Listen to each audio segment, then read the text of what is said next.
Chapter 9. But the privations, or rather the hardships of Lowood lessened. Spring drew on. She was indeed already come. The frosts of winter had ceased. Its snows were melted. Its cutting winds ameliorated. My wretched feet, flayed and swollen to lameness by the sharp air of January, began to heal and subside under the gentler breathings of April.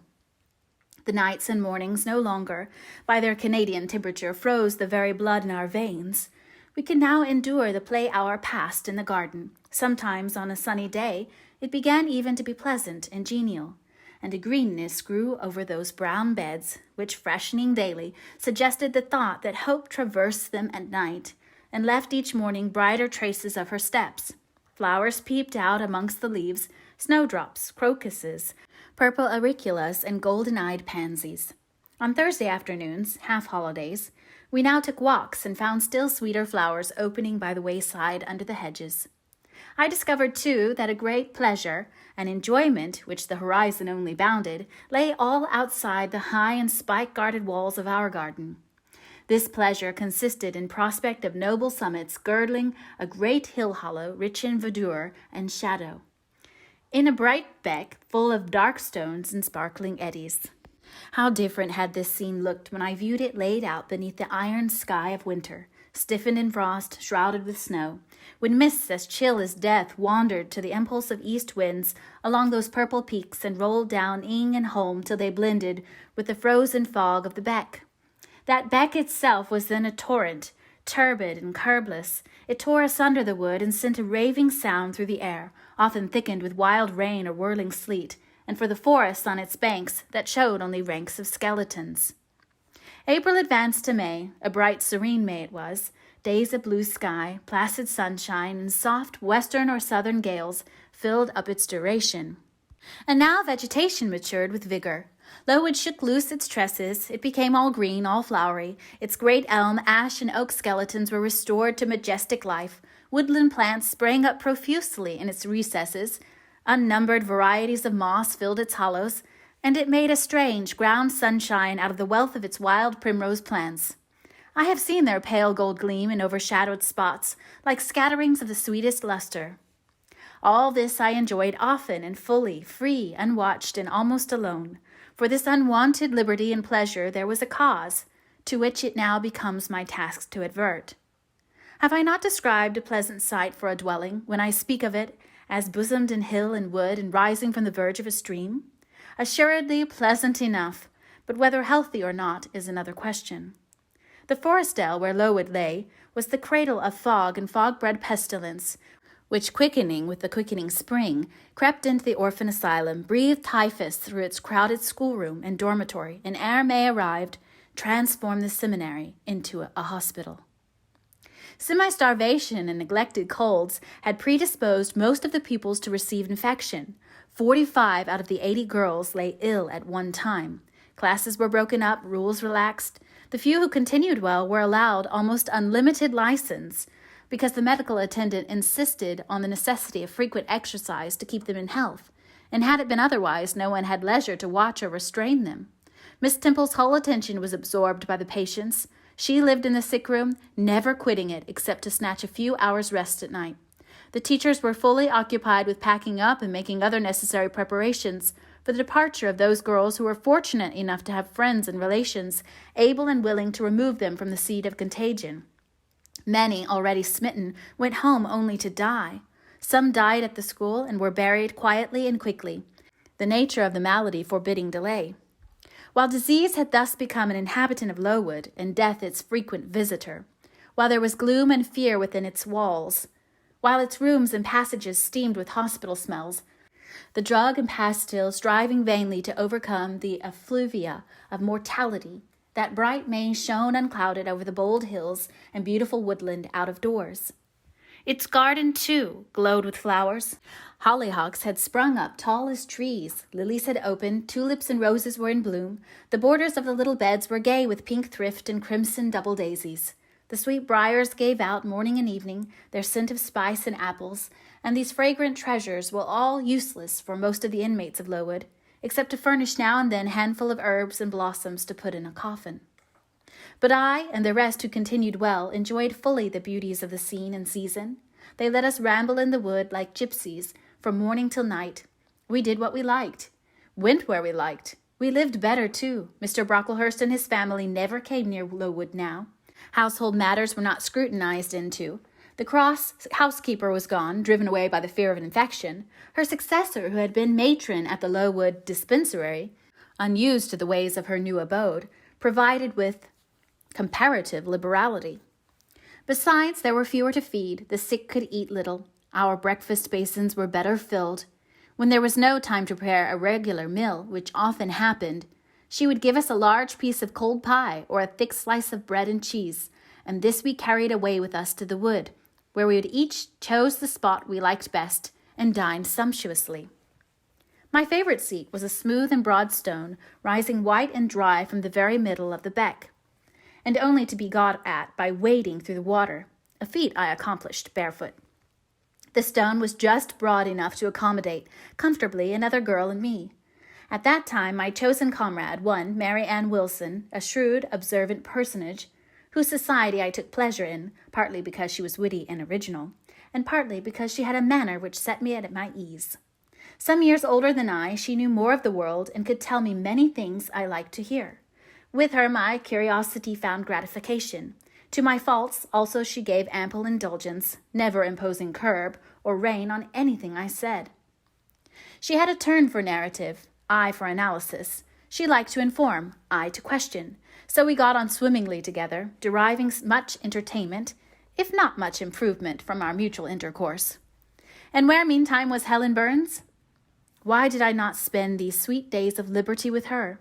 Had I forgotten her, or was I so worthless as to have grown tired of her pure society? Surely the Mary Ann Wilson I have mentioned was inferior to my first acquaintance. She could only tell me amusing stories and reciprocate any racy and pungent gossip I chose to indulge in, while, if I have spoken truth of Helen, she was qualified to give those who enjoyed the privilege of her converse a taste of far higher things. True, reader, and I knew and felt this, and though I am a defective being with my faults and few redeeming points, yet I never tired of Helen Burns, nor ever ceased to cherish for her a sentiment of attachment as strong, tender, and respectful as any that ever animated my heart. How could it be otherwise when Helen at all times and under all circumstances evinced for me a quiet and faithful friendship, which ill humor never soured, nor irritation never troubled? But Helen was ill at present. For some weeks she had been removed from my sight to I know not what room upstairs. She was not, I was told, in the hospital portion of the house with the fever patients, for her complaint was consumption, not typhus, and by consumption I, in my ignorance, understood something mild, which time and care would be sure to alleviate. I was confirmed in this idea by the fact of her once or twice coming downstairs on very warm sunny afternoons and being taken by Miss Temple into the garden. But on these occasions I was not allowed to go and speak to her. I only saw her from the schoolroom window, and then not distinctly, for she was much wrapped up and sat at a distance under the veranda. One evening in the beginning of June I had stayed out very late with Mary Ann in the wood. We had, as usual, separated ourselves from the others and had wandered far, so far that we lost our way and had to ask it at a lonely cottage where a man and woman lived, who looked after a herd of half-wild swine that fed on the mast in the wood. When we got back, it was after moonrise. A pony, which we knew to be the surgeon's, was standing at the garden door. Mary Ann remarked that she supposed someone must be very ill, as Mr. Bates had been sent for at that time of the evening. She went into the house. I stayed behind a few minutes to plant in my garden a handful of roots I had dug up in the forest, and which I feared would wither if I left them till the morning. This done, I lingered yet a little longer. The flowers smelt so sweet as the dew fell. It was such a pleasant evening, so serene, so warm. The still glowing west promised so fairly another fine day on the morrow. The moon rose with such majesty in the grave east.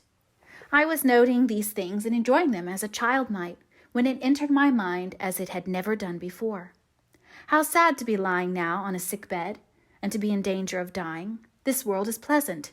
It would be dreary to be called from it, and to have to go who knows where. And then my mind made its first earnest effort to comprehend what had been infused into it concerning heaven and hell, and for the first time it recoiled, baffled.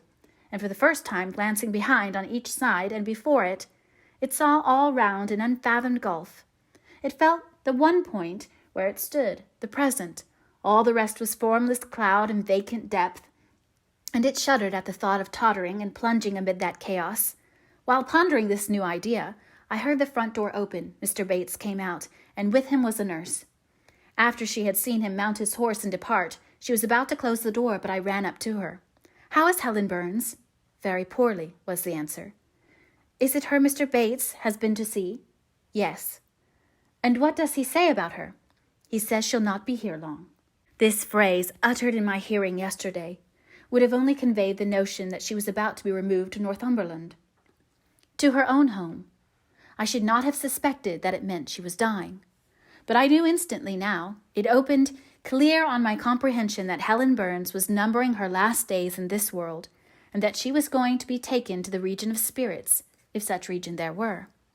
I experienced a shock of horror, then a strong thrill of grief, then a desire, a necessity to see her, and I asked in what room she lay. "She is in Miss Temple's room," said the nurse. "May I go up and speak to her?" "Oh, no, child. It is not likely. And now it is time for you to come in. You'll catch the fever if you stop out when the dew is falling." The nurse closed the front door. I went in by the side entrance which led to the schoolroom. I was just in time. It was 9 o'clock, and Miss Miller was calling the pupils to go to bed. It might be 2 hours later, probably near 11, when I, not having been able to fall asleep and deeming from the perfect silence of the dormitory that my companions were all wrapped in profound repose, rose softly, put on my frock over my nightdress, and without shoes crept from the apartment, and set off in quest of Miss Temple's room. It was quite at the other end of the house, but I knew my way, and the light of the unclouded summer moon, entering here and there at passage windows, enabled me to find it without difficulty. An odor of camphor and burnt vinegar warned me when I came near the fever room, and I passed its door quickly, fearful lest the nurse who sat up all night should hear me. I dreaded being discovered and sent back, for I must see Helen. I must embrace her before she died. I must give her one last kiss, exchange with her one last word. Having descended a staircase, traversed a portion of the house below, and succeeded in opening and shutting without noise 2 doors, I reached another flight of steps. These I mounted, and then just opposite to me was Miss Temple's room. A light shone through the keyhole, and from under the door a profound stillness pervaded the vicinity. Coming near, I found the door slightly ajar, probably to admit some fresh air into the close abode of sickness. Indisposed to hesitate and full of impatient impulses, soul and senses quivering with keen throes, I put it back and looked in. My eye sought Helen and feared to find death. Close by Miss Temple's bed, and half covered with its white curtains, there stood a little crib. I saw the outline of a form under the clothes, but the face was hid by the hangings. The nurse I had spoken to in the garden sat in an easy-chair asleep. An unsnuffled candle burnt dimly on the table. Miss Temple was not to be seen. I knew afterwards that she had been called to a delirious patient in the fever room. I advanced, then paused by the crib side. My hand was on the curtain, but I preferred speaking before I withdrew it. I still recoiled at the dread of seeing a corpse. "Helen," I whispered softly, "are you awake?" She stirred herself, put back the curtain, and I saw her face, pale, wasted, but quite composed. She looked so little changed that my fear was instantly dissipated. "Can it be you, Jane?" she asked in her own gentle voice. "Oh," I thought, "she is not going to die. They are mistaken. She could not speak and look so calmly, if she were." I got onto her crib and kissed her. Her forehead was cold, and her cheek both cold and thin, and so were her hand and wrist, but she smiled as of old. "Why are you come here, Jane?" "It is past 11 o'clock. I heard it strike some minutes since." "I came to see you, Helen. I heard you were very ill, and I could not sleep till I had spoken to you." "You came to bid me good-bye, then? You are just in time, probably." "Are you going somewhere, Helen? Are you going home?" "Yes, to my long home, my last home." "No, no, Helen." I stopped, distressed. While I tried to devour my tears, a fit of coughing seized Helen. It did not, however, wake the nurse when it was over. She lay some minutes exhausted, then she whispered, "Jane, Your little feet are bare. Lie down and cover yourself with my quilt." I did so. She put her arm over me, and I nestled close to her.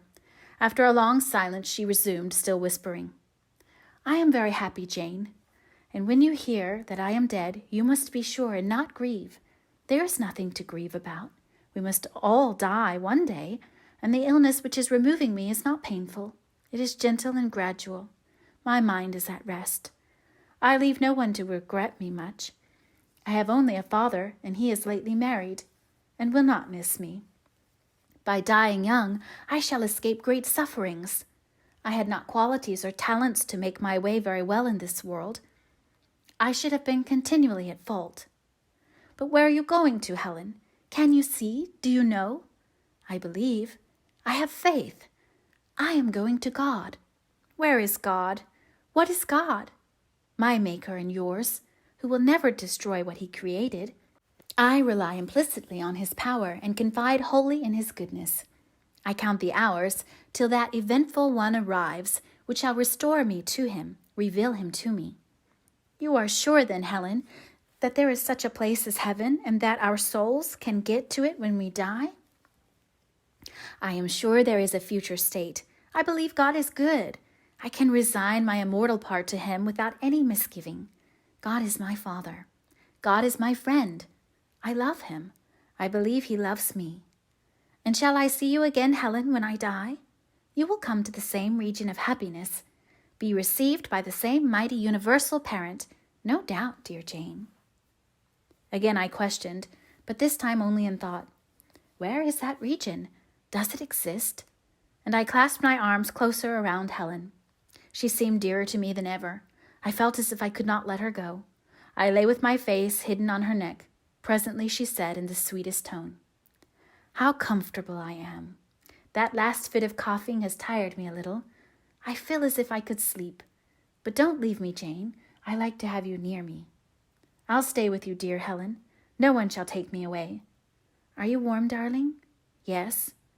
Good night, Jane. Good night, Helen." She kissed me and I her, and we both soon slumbered.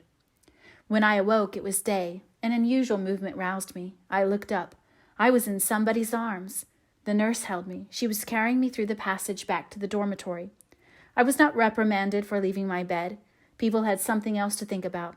No explanation was afforded then to my many questions. But a day or two afterwards I learned that Miss Temple, on returning to her own room at dawn, had found me laid in the little crib, my face against Helen Burns's shoulder, my arms round her neck. I was asleep, and Helen was dead. Her grave is in Brocklebridge churchyard. For 15 years after her death, it was only covered by a grassy mound. But now a gray marble tablet marks the spot, inscribed with her name and the word, Resurgam. I shall rise again.